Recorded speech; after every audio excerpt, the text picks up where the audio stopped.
Drive हुई जंहिंमें असांजो इहो ई मक़सदु हुयो त असां हिते माहौलियाती कुझु आलूदगी ख़तमु करण लाइ उनखे हिकिड़ो प्रोमोट करण लाइ प्लांटेशन ड्राइव जंहिंखे गवर्नमेंट सपोर्ट करे थी त असां सोचियोसीं त जेका हिन एरिया में सभिनी खां घणी ज़रूरत आहे उहा अहिड़नि लोकेशन्स खे आहे। उन में असां साईं जन सां राब्तो कयो जीअं तमामु हिकिड़ी सुठी मोट मिली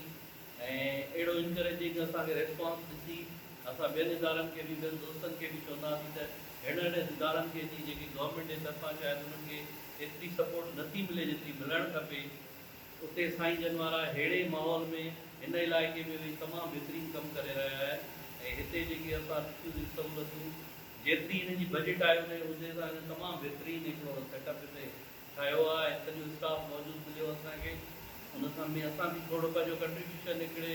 हवाले सां ॾिनोसीं। कुझु असां कुझु ॿूटा हंदासीं कुझु वण हंदा हुआसीं जेके हिते पोखियासीं इनशाला उमेदु आहे त उनजो साईं जन जो सुठो ख़्यालु रखंदा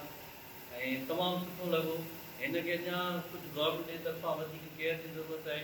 वधीक हिननि खे कुझु बजट ॾियनि कुझु हिननि खे स्टाफ ॾियनि ऐं हे अहिड़ी गर्मी में हिन खे शाबस आहे जसो जो हिते अहिड़े नमूने सां हिते सेटअप कयूं वेठा आहिनि हिते हिननि खे थोरो कुझु अगरि सुठो ॾिनो वञे सपोर्ट ॾिनी वञे रिसोर्सिस ॾिना वञनि त हिनखे हिकिड़ी सुठी टूरिस्ट लोकेशन ऐं हिकिड़ी पॉइंट ठाहे सघिजे थो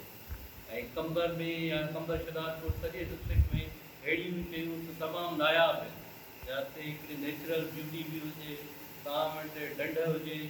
ऐं उते जेके हिनखे थोरी वधीक सपोर्ट मिले त हिनखे तमामु हिकिड़ी सुठी लोकेशन में कन्वर्ट करे सघे। हेड ऑफिसर आहिनि जिनखे एतिरी मालूमात आहे या अहिड़े नमूने सां उहे रिस्पॉन्स ॾियनि था। नॉर्मली असां वटि हिकिड़ो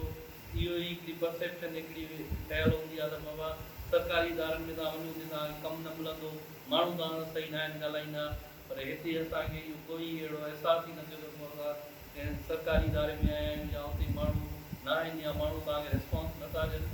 साईं त तमामु माना हिकिड़े महिमान वांगुरु असांजो भलीकार कयो ऐं साईं जन जा असां शुक्रगुज़ार आहियूं।